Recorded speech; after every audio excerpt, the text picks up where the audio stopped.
주시고 내게 은혜를 베풀어 주소서. 내가 진리의 길을 선택했습니다. 나의 마음을 주의 법도들에 맞추어 놓았습니다. 여호와여, 나는 주의 법규들을 단단히 붙들고 있습니다. 내가 부끄러움을 당하지 않게 해 주소서. 내가 주께서 명령하신 길로 가고 있는 것은 주께서 나의 마음을 편안하게 하셨기 때문입니다. 여호와여, 나를 가르치시고 주의 법령들을 따르게 해 주소서. 그러면 내가 끝까지 그것들을 지킬 것입니다. 나에게 깨달음을 주소서. 내가 주의 법을 지킬 것입니다. 내가 마음을 다하여 주의 법에 순종할 것입니다. 내가 주께서 명령하신 길로 가기를 원합니다. 이는 내가 그 길에서 기쁨을 발견하기 때문입니다. 아멘.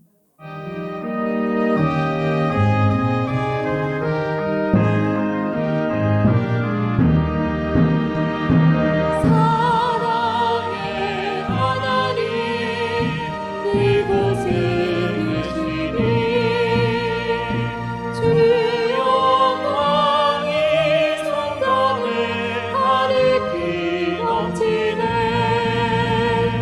거룩한 주님 앞에 죄인 된 우리를 영원한 말미로 찬양합니다. 아멘.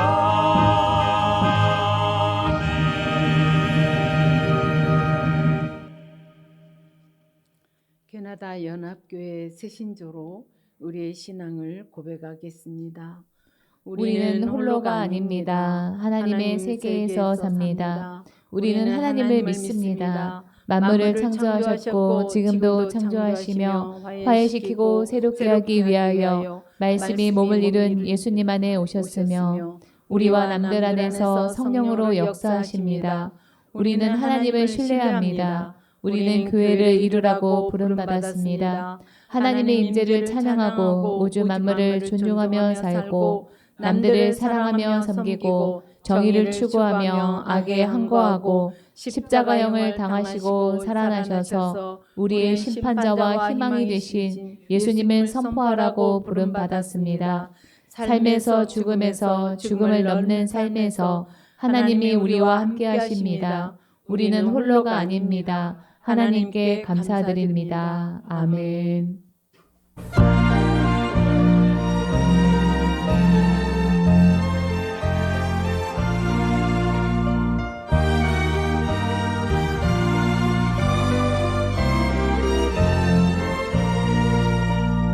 네 맘이 낙심되며 근심에 눌릴 때 주께서 내게 오사 위로해 주시네.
설교 본문 말씀은 시편 119편 67절에서 77절입니다.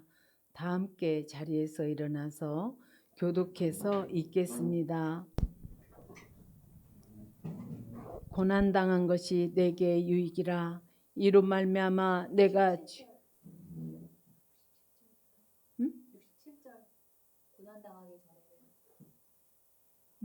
여기 그렇게 나와 있는데.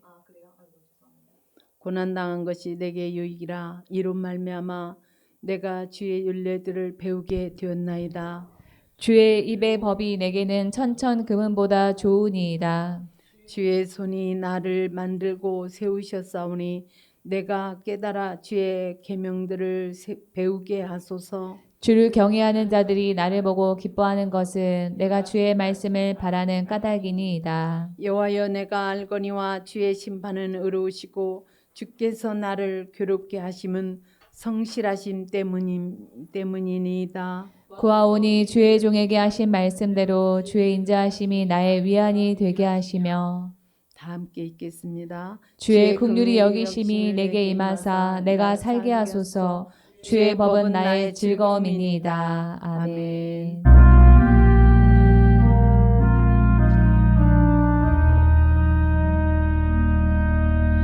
이 말씀 따라 사는 동안 지치지 않게 하시고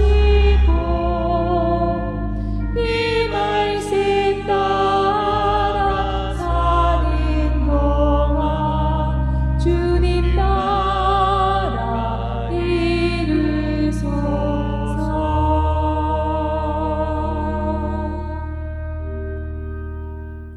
자리에 앉으시기 바랍니다. 박진희 전도사님 나오셔서 말씀 전해 주시겠습니다.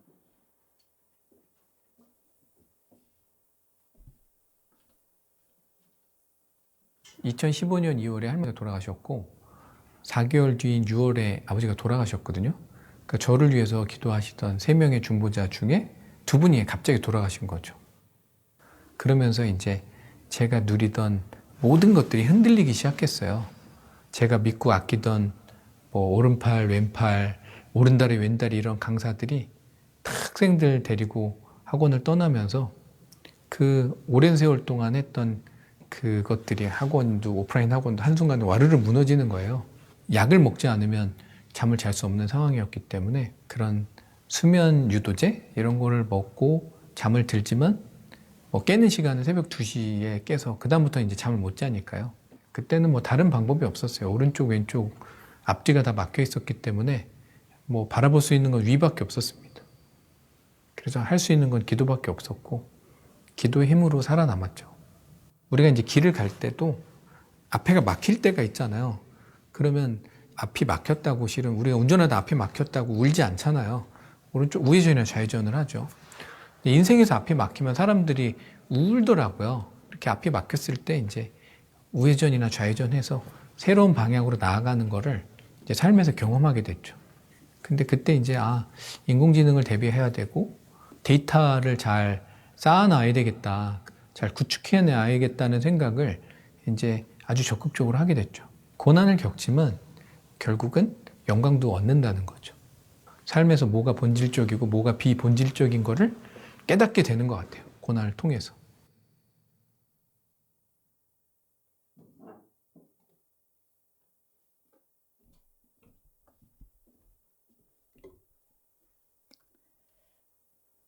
네, 제가 지난 주일에 주님이 우리에게 말씀을 해주시고 또 우리의 삶에 개입해 주시는 그런 일들을 말씀드렸습니다. 기도하면은 다니엘처럼 인간의 능력과 지혜로 도저히 해결이 불가능할 것만 같은 그런 일도 해결을 하게 됩니다. 우리가 부르짖어서 기도할 때 예레미야 33장 3절 너는 내게 부르짖으라 내가 내게 응답하겠고 내가 알지 못하는 크고 은밀한 일을 내게 보이리라 하신 이 말씀대로 하나님이 우리에게 환상을 보여주시고 하늘의 비밀을 알려주셔서 우리로 하여금 결국에는 하나님을 찬양하게 그렇게 만들어 주십니다. 그러나 지난주와 같은 그런 제가 설교를 할 때 조심스러운 점은 듣는 분들이 우리의 어떤 신앙의 결과가 불신자보다 더 잘 사는 삶으로 이어져야 된다. 또는 신앙생활을 잘하면 세상에서도 잘 살게 되고 반대로 신앙생활을 잘하지 못하면 삶에 어려움 또는 고난이 온다. 이렇게 오해를 하실까봐 우려가 된다라고 하는 점입니다. 불신자로 살다가 예수님을 믿어야 되겠다라고 결단을 하시는 분 중에서 이런 분들이 있어요. 불신자로 살면서 인생이 내 뜻대로 안 되니까 교회라도 다니면은 좀 더 내가 세상에서 나은 삶을 살게 되지 않을까 하는 그런 기대로 교회에 나오시는 분들이 있습니다. 예수를 믿게 되면 정말 하나님의 도움으로 모든 고난과 역경이 다 사라지고 행복과 평화만이 있게 되는 것일까요? 네, 완전히 틀린 생각은 아니지만 또 다 맞는 그런 말도 아닙니다. 신앙생활을 잘하면 우리의 내면이 변화되어 행복과 평화가 오는 것은 맞지만 고난이 없는 것은 아닙니다. 예수를 믿든 믿지 않든 이 땅에 사는 동안 누구에게나 다 고난이 있습니다. 그래서 제가 어떤 분이 저한테 전도사님 왜 이렇게 나만 힘든지 모르겠어요. 이렇게 얘기하면 너만 힘든 거 아니고 다 힘들어요. 이렇게 말씀을 드립니다. 그냥 받아들이세요. 이렇게 말씀을 드려요. 지난주에 우리가 생각을 했던 이 다니엘을 보면은 다니엘서 1장에서 왕이 내린 그런 우상 숭배한 음식을 먹지 않겠다고 목숨을 걸 정도로 신앙이 대단했는데 그 이후에 다니엘의 그 삶에서 고난이 없었냐? 그렇지 않습니다. 다니엘서 2장에 보면 느부갓네살이 꿈을 꾸고 꿈을 해석할 뿐만 아니라 어떤 꿈인지 그 꿈의 내용을 맞추지 않으면 다 죽여버리겠다. 이렇게 선포하는 그런 고난이 왔습니다. 이후에도 다니엘은 사자굴에 들어가서 죽을 뻔한 그런 위기도 겪었습니다.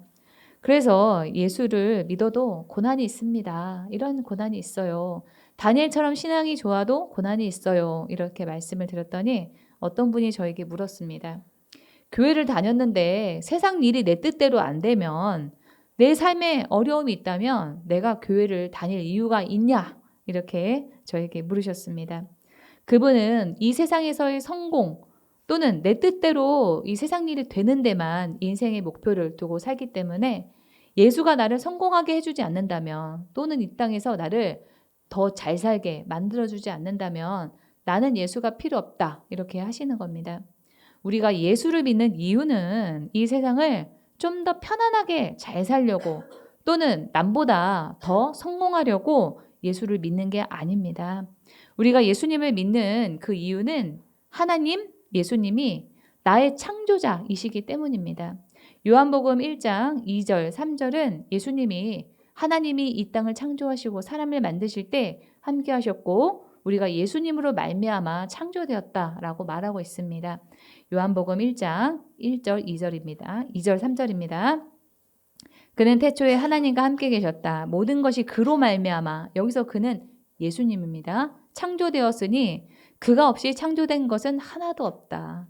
그리고 하나님 외에는 다른 신은 없기 때문에 우리가 하나님을 섬기는 겁니다. 이사야서 46장 9절입니다. 너희는 태초부터 이루어진 일들을 기억하여라. 나는 하나님이다. 나밖에 다른 신은 없다. 나는 하나님이다. 나와 같은 이는 없다. 하나님이 하신 말씀이에요. 우리가 예수님을 믿는 일은 피조물로서 마땅히 창조주에게 해야 하는 의무요. 또 참신에 대한 당연한 그런 반응인 거지. 내가 믿어드리니까 하나님이 나에게 복을 주셔야 된다라거나 고난이 없게 해주셔야 된다라고 하는 것이 아닙니다.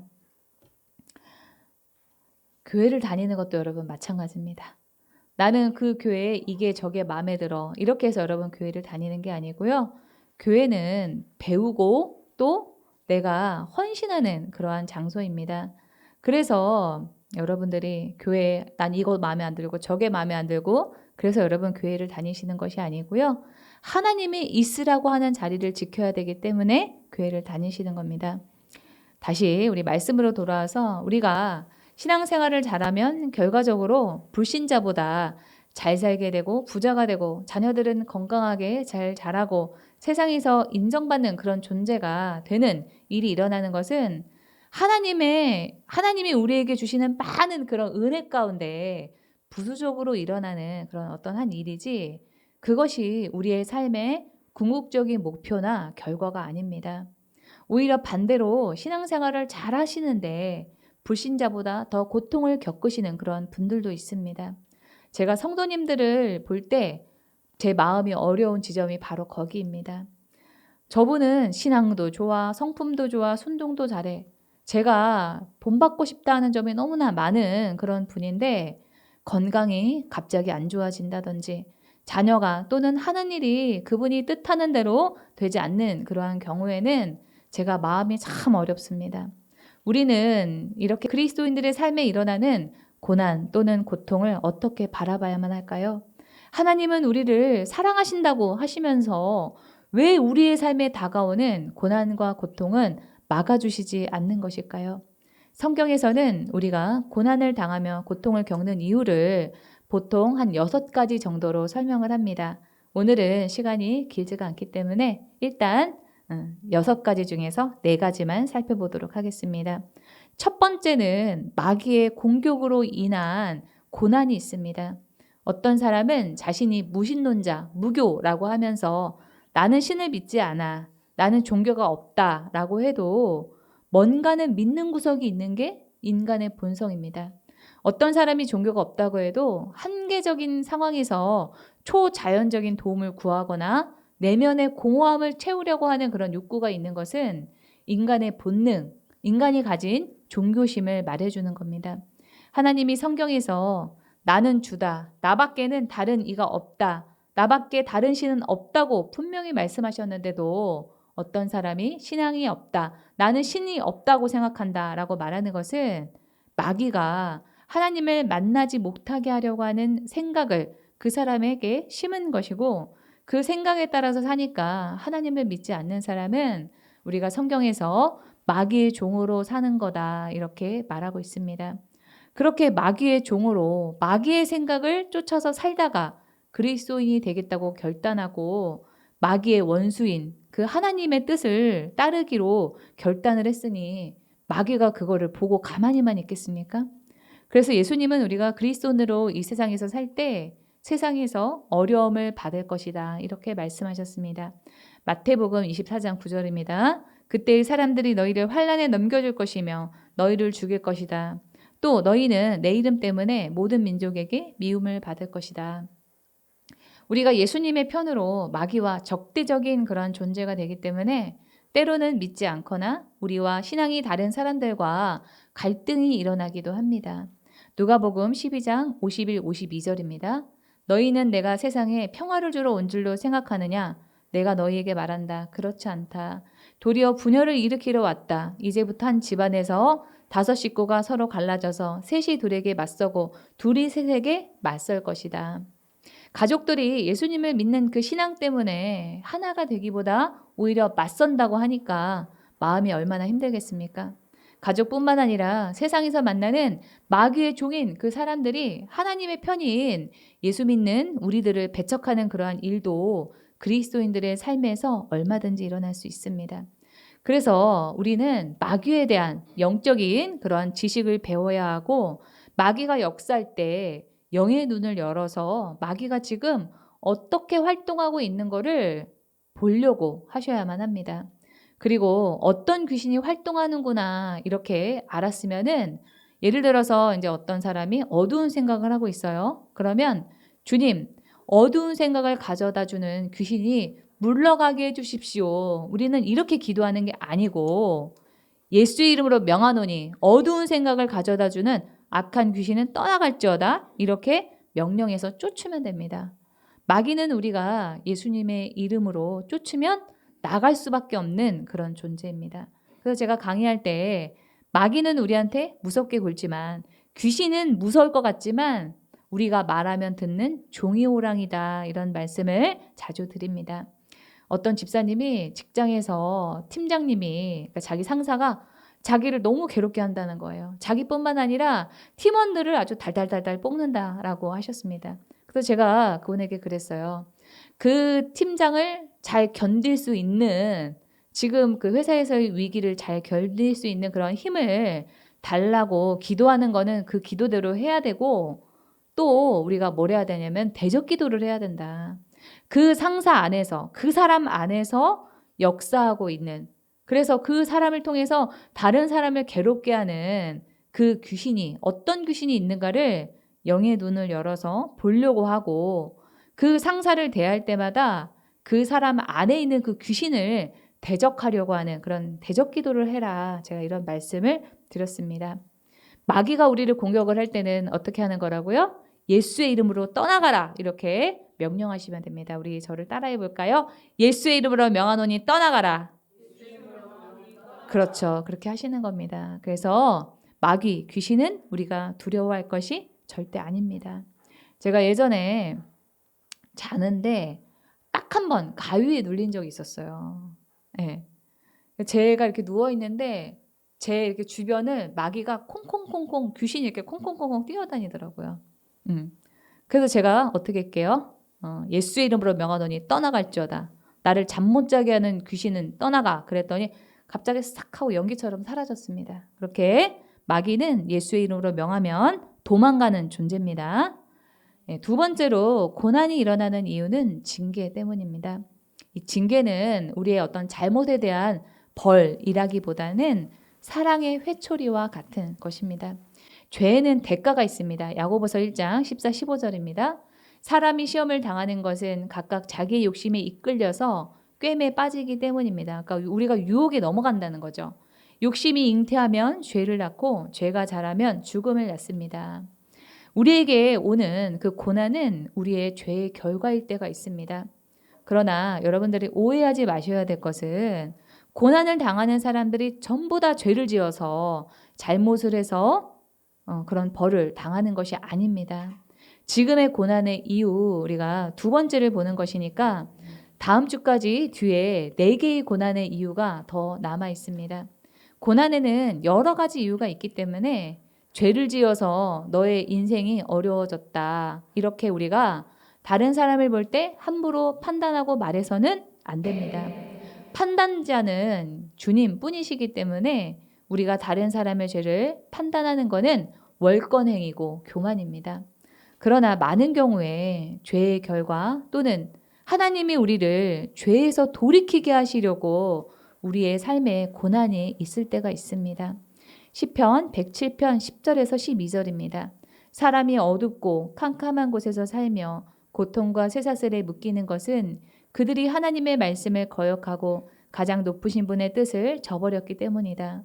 그러므로 주님께서는 그들의 마음에 고통을 주셔서 그들을 낮추셨으니 그들이 비틀거려도 돕는 사람이 없었다. 그러면 우리 이 세상에 죄 없는 어린아이들이 고난을 당하는 경우가 있죠. 죄 없는 어린아이들은 왜 고난을 당합니까? 라고 질문할 수 있습니다. 우리는 TV에서 아프리카에서 태어났다는 그 이유만으로 기아와 질병으로 고통받는 어린이들을 봅니다. 또 이번에 미국의 공격으로 이란의 여자 초등학교를 다니는 그 어린이들이 175명이나 그 이상 죽었습니다. 그 아이들이 무슨 죄를 지어서 이제 초등학교 다니는 그 아이들이 고통을 받아야만 합니까? 죄가 없지만 죄악된 세상 때문에 고통을 당하기도 합니다. 고통의 모든 원인은 죄인인 우리 모두에게서 비롯된 일입니다. 우리의 욕심이 도둑과 살인, 전쟁을 일으켰고 식탐이 비만과 성인병을 만들고 또 이기심이 갈등과 불편함을 만드는 겁니다. 그러나 하나님은 그런 죄인 우리가 죄만 짓다 죽게 하시지 않으시고 하나님은 우리가 거룩한 백성이 되어서 천국에 가기를 바라십니다. 그래서 천국으로 가는 그 길을 거부할 때 하나님은 우리를 징계하셔서 우리가 삶의 방향을 트도록 하십니다. 그런 과정에서 그리스도인들이 고난 또는 고통을 겪을 수가 있습니다. 그래서 시브리서 12장에서는 우리가 하나님의 자녀이기 때문에 우리를 바른 길로 가게 하려고 징계를 허락하신다라고 말씀합니다. 우리 다 함께 화면에 우리 히브리서 말씀을 큰 소리로 읽어보겠습니다. 시작. 주님께서는 사랑하시는 사람을 징계하시고 받아들이시는 아들마다 채찍질하신다. 징계를 받을 때 참아내십시오. 하나님께서는 자녀에게 대하듯이 여러분에게 대하십니다. 아버지가 징계하지 않는 자녀가 어디 있겠습니까? 모든 자녀가 받은 징계를 여러분이 받지 않는다고 하면 여러분은 사생아이지 참 자녀가 아닙니다. 그래서 징계의 목적은 우리를 하나님과 같이 거룩하게 하시려고 하는 데 있고 우리에게 유익이 되게 하려고 징계하신다라고 말하고 있습니다. 히브리서 12장 10절입니다. 육신의 아버지는 잠시 동안 자기들의 생각대로 우리를 징계하였지만 하나님께서는 우리를 자기의 거룩하심에 참여하게 하시려고 우리에게 유익이 되도록 징계하십니다. 그러므로 징계의 의미로 받는 그런 고난에 대해서 우리는 하나님의 그 사랑의 증거로 알고 하나님이 나에게 고치기를 원하시는 일이 무엇일까를 성찰하고 순종해야 합니다. 세 번째로 우리가 고통을 당하는 그 이유는 하나님은 우리가 더 큰 고통을 받지 않게 하시려고 우리에게 고난을 허락하실 때가 있습니다. 고통은 다 나쁜 게 아니고요. 고통은 때로는 우리를 보호해 주기도 합니다. 우리가 손을 난로 가까이에 대면은 어떨까요? 뜨겁죠. 그래서 우리는 아 뜨거워 하면서 그 뜨거움을 고통을 느끼고 손에 더 이상 화상을 입지 않도록 얼른 손에서 이 난로를 거리를 두면서 화상을 당하지 않도록 그렇게 할 겁니다. 이렇게 고통은 때로는 우리를 더 큰 고통으로부터 또는 더 큰 피해로부터 보호하는 그러한 역할을 합니다. 제가 2013년 1월 달부터 외부에서 교회를 강의를 처음 시작을 했는데요. 그때 한 청년이 제일 이 앞에 앉아가지고 제가 이렇게 강의를 이렇게 하고 있는데 앞에서 그런 얘기를 하는 거예요. 성경은 다 거짓말이다. 나는 지금 지옥에 가도 상관없고 빨리 죽었으면 좋겠다. 이런 말을 막 하고 있는 거예요, 이분이. 알고 보니까 이분이 희귀병을 앓고 계시는데 그 병이 발병을 해서 약혼자와도 헤어지게 되고 결혼 2달 앞두고 그런 병이 발병을 한 거예요. 그래서 헤어지고 건강을 잃음으로 하고 있었던 그런 일도 그만두게 되어서 하나님을 저주하면서 빨리 죽기만을 그렇게 간절히 바라고 있었습니다. 그런데 제 강의를 들으면서 그분이 하나님의 음성을 듣게 되자 영의 눈과 귀가 열렸어요. 그래서 약혼자가 불신자였는데 그 여자랑 결혼하면 너는 지옥 같다. 그걸 하나님이 알려주셨다는 거예요. 그래서 하나님이 그 질병의 문제로 그 여자와 헤어지고 지옥에 가지 않도록 하나님께서 나를 이끄셨구나. 그거를 깨닫게 되셨습니다. 그래서 희귀 질환이라고 하는 그 고난을 통해서 지옥이라고 하는 더 큰 고통을 피하게 되었음을 알게 되셨고 지금은 신학을 공부하셔가지고 저한테 제가 신학교에서 1등했다 막 이런 인증 사진 막 카톡도 보내주시고 막 이렇게 하면서 전도사로 일을 하고 계십니다. 지금 제 강의를 들은 지 10년도 더 지났는데 저에게 자기에게 하나님의 음성을 듣는 그 은혜를 알게 해주신 은인이다 이렇게 말씀을 하십니다. 저 또한 비슷한 그런 경험이 있었는데요. 저는 직장을 잘 다니다가 여러 가지 뭐 직장 문제, 여러 가지 인생 문제 이렇게 생겨가지고 하나님한테 따지러 교회에 갔습니다. 그래서 기도실에서 하나님 어떻게 나만 이렇게 괴롭게 하시냐. 내가 뭘 잘못했는데 이렇게 나만 힘들게 하시냐고 하나님에게 따지다가 그만 예수님을 만나고 말았습니다. 나중에 돌아보니까 제가 그렇게 기도실에 갈 수밖에 없도록 하나님이 저에게 고난을 허락하신 일이 얼마나 감사한지 모릅니다. 왜냐하면 그날 밤에 제가 예수님을 만났기 때문입니다. 얼마나 그 예수님과의 만남이 귀한지 누가 저에게 너 그때 어려움을 당하지 않고 예수님도 만나지 않을래? 또는 어려움을 당하지만 예수님을 만날래? 이렇게 묻는다면 저는 어려움을 당하더라도 예수님을 만나겠다. 그것을 선택을 할 겁니다. 고난을 통해서 제가 예수님을 만났다라고 하는 의미에서 저에게 그때의 고난은 세상의 그 어떤 것과도 바꿀 수 없는 하나님이 저에게만 주신 큰 선물입니다. 우리가 어디를 바라보느냐에 따라서 우리는 고난에 대한 반응을 달리할 수 있습니다. 우리가 작은 그런 시야로 보면은 내 앞에 있는 그 고난이 나만 있는 그런 가시와 장애물인 것 같지만 천국으로 향하는 그런 먼 여정을, 그 긴 여정을 생각을 해보면 한 과정에 불과하고 우리 삶에 일어난 그 고난은 하나님이 우리를 더 좋게 해주시려고 하는 그런 계기가 될 수 있습니다. 그러므로 고난의 때 여러분이 원망하고 불평하는 것이 아니라 영의 눈을 열어서 하나님의 시각으로 보려고 하시기 바랍니다. 그렇게 되면 고난이 하나님이 나를 사랑하신 증거인 것을 알게 되어서 감사하게 되시리라고 믿습니다. 네 번째로 하나님은 우리를 더 발전시키시려고 우리에게 연단을 허락하십니다. 우리는 예수님을 믿고 천국에 가는 데만 구원의 목적이 있는 게 아닙니다. 우리가 구원받은 그 목적은 하나님의 백성으로서 거룩한 모습으로 천국에 가는데 우리가 구원받은 목적이 있습니다. 사람이 변화되는 데는 저절로 변화되지 않습니다.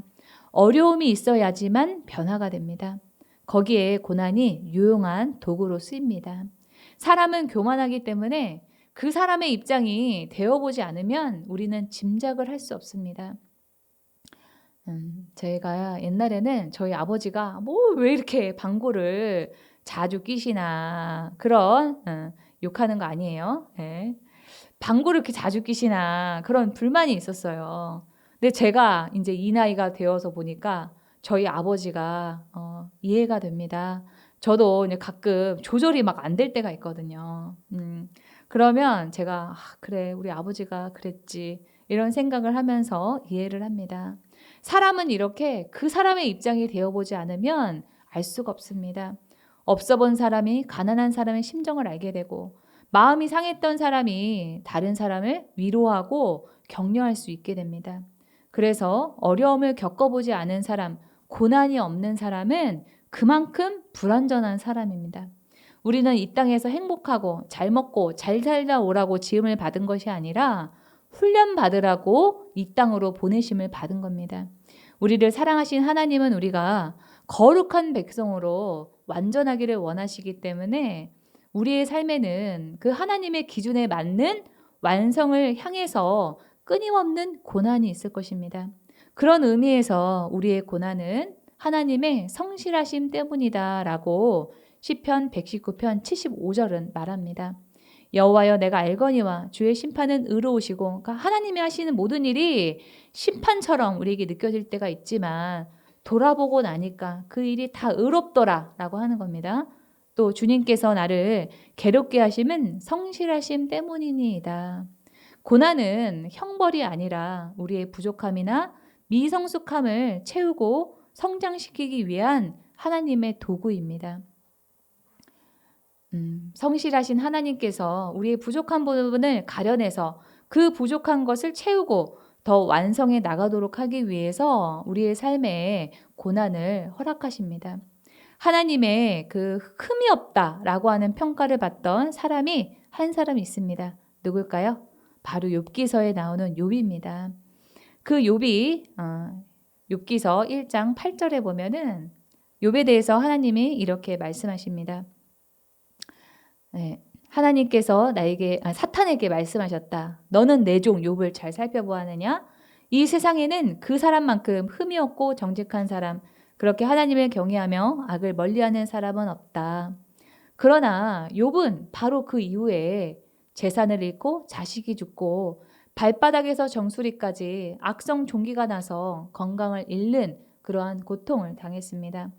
그럼 하나님은 흠이 없는 그런 욥과 같은 사람에게 고난을 주셔서 그 사람을 시험하는 그런 고약한 취미가 있는 그런 하나님이냐? 그렇지 않습니다.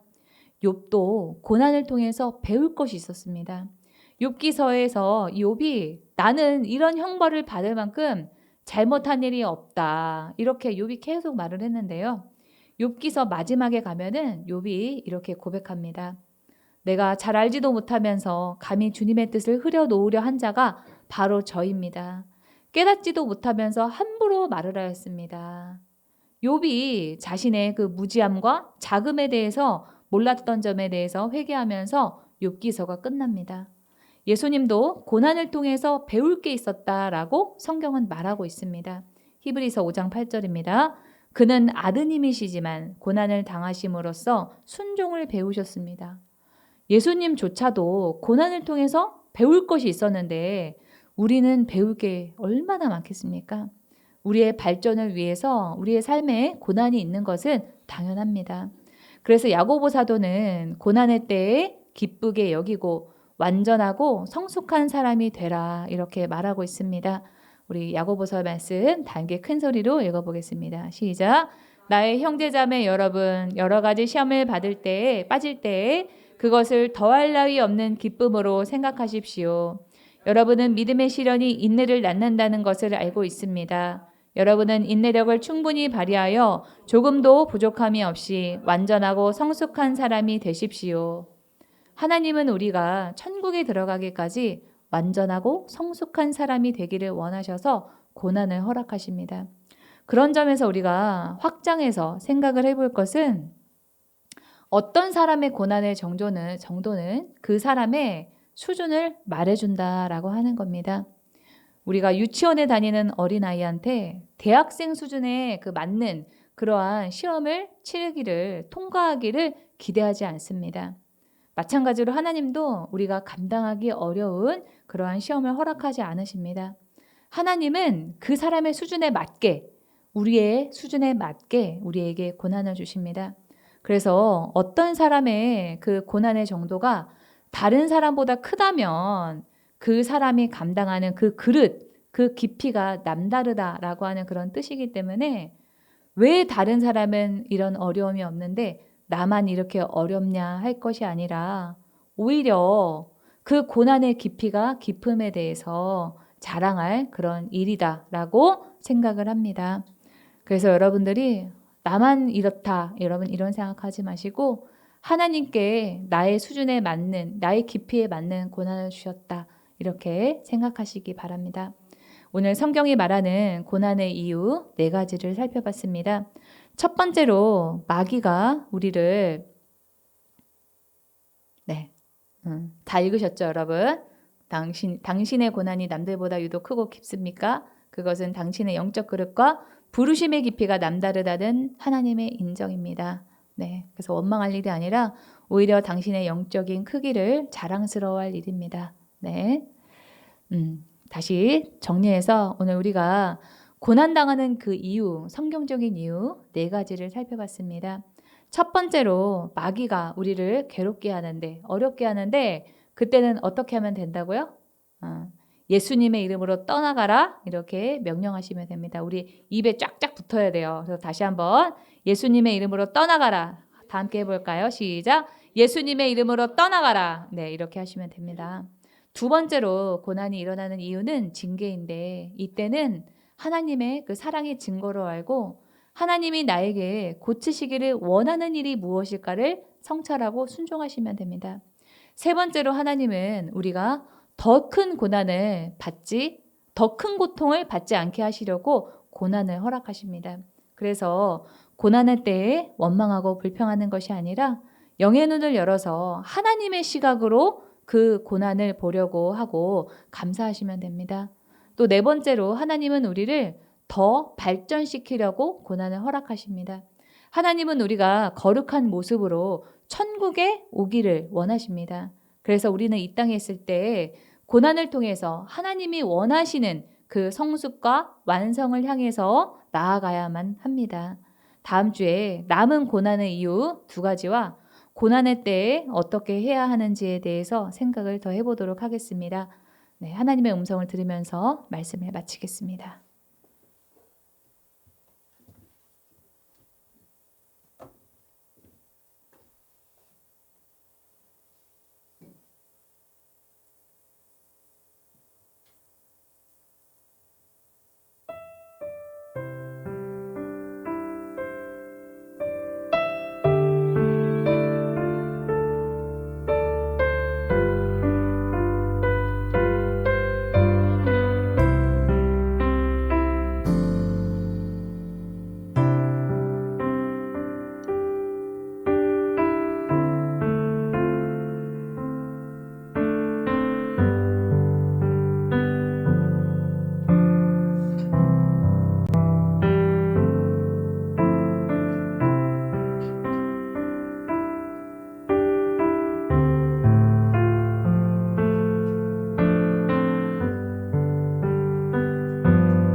이제는 치유와 회복을 위해서 기도하겠습니다. 본인의 일터와 사업을 위해서, 진로의 문제 돌파를 위하여, 아프신 분은 치유를 위하여, 각자에게 처한 개인적인 문제를 위하여 기도하겠습니다. 주님의 이름을 3번 부르고 통성으로 기도하겠습니다. 주여, 주여, 주여. 지금도 살아 역사하시고 우리의 어려움을 아시는 주님, 환난 날에 나를 부르라. 내가 너를 건지리니 내가 나를 영화롭게 하리라 말씀하셨나이다. 주님, 이 문제를 변하여 기쁨이 되게 하여 주옵소서. 주님, 지금은 어렵고 힘듭니다. 주님, 이 문제를 통해서 주님의 뜻을 깨닫고 주님의 뜻을 알기를 원하오니 은혜를 베풀어 주셔서 미련한 저에게도 주님 뜻을 알아갈 수 있도록 영의 눈과 귀를 열어 주옵소서. 주님, 자녀들의 문제, 가정의 문제, 직장의 문제, 사업의 문제, 어떠한 문제가 있다 할지라도 주님 방법으로 주님 이 문제를 해결하여 주옵소서.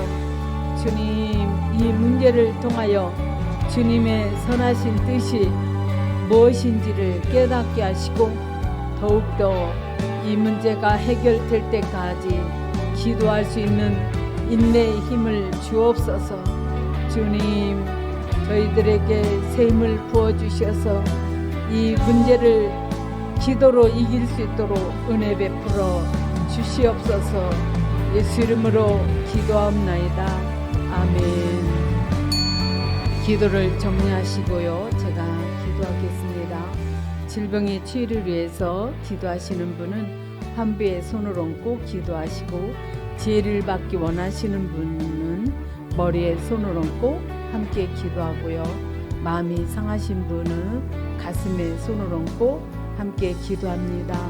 하나님, 질병으로 인하여 고통 속에서 신음하고 있는 자들이 치유의 손길을 기다리고 있습니다.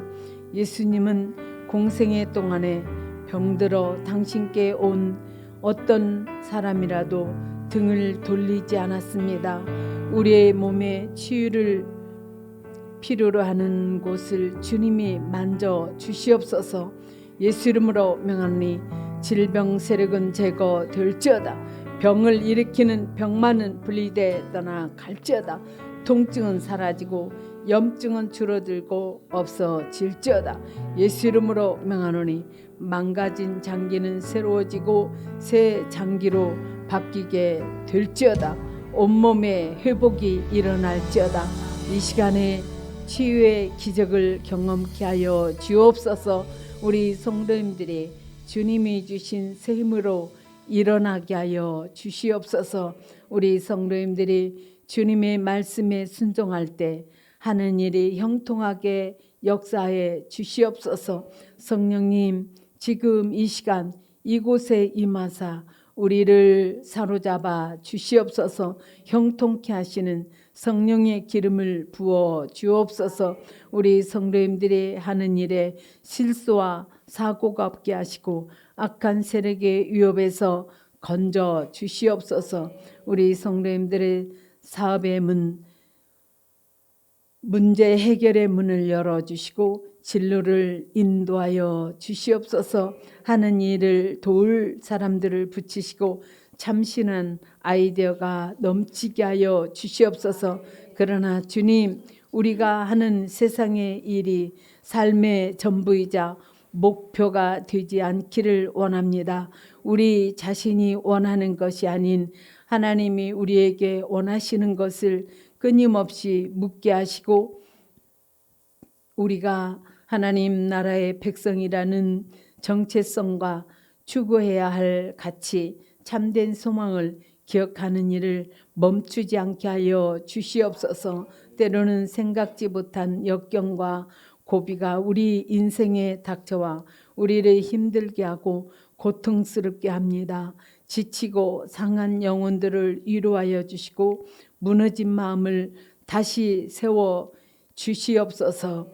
전능하신 하나님의 도우심으로 모든 것을 새롭게 시작할 수 있는 마음을 깨닫게 하여 주시옵소서.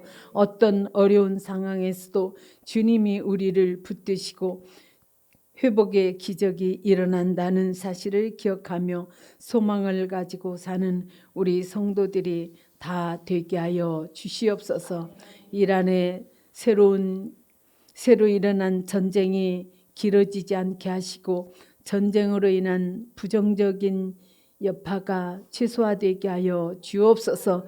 민간인들의 희생이 없게 하시고 인간의 존엄이 무너지지 않게 하여 주옵소서. 살아계신 주님께서 반드시 악인을 심판하시고 온 세상에 공의와 정의를 이루어 주실 것을 믿음으로 바라봅니다. 예수 이름으로 기도드립니다. 아멘. 광고가 있습니다. 3월 22일에 공동회가 있습니다. 찬송가 310장 하나님의 은혜로를 찬양하면서 하나님께 준비한 예물을 드리겠습니다.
기도하겠습니다.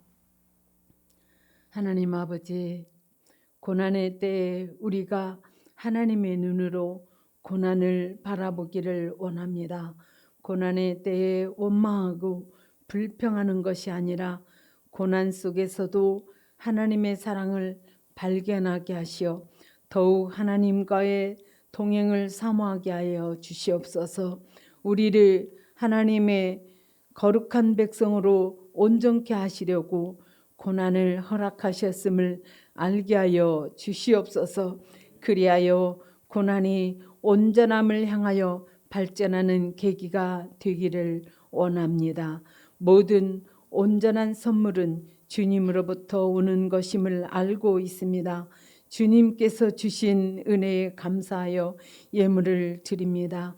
자원하는 마음과 기쁨으로 드리는 예배와 헌신을 주님께서 받으시고 교회를 섬기는 우리 성도님들의 삶을 형통하게 하시고 심을 씨와 먹을 양식을 공급하여 주시옵소서. 이 예물이 하나님의 뜻대로 쓰여지기를 원하며 모든 영광을 주님께서 홀로 받아 주시옵소서.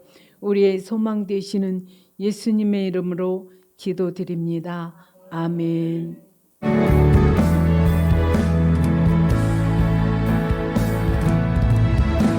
사망이나 생명이나 권세자들이나 현재일이나 장래일이나 높음이나 깊음이나 그 어느 것도 그리스도이신 하나님의 사랑에서 끊을 수 없도다.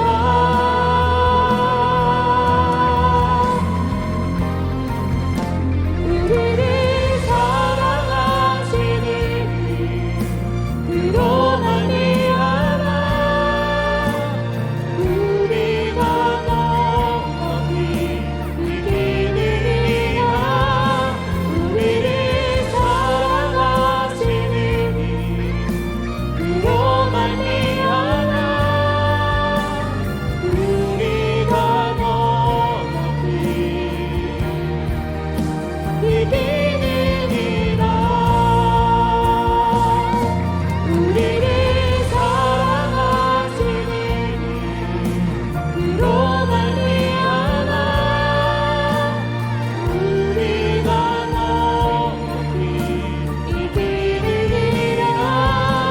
우리를 사랑하시니 그로 말미암아 우리가 높이 이기느니라. 우리가 높이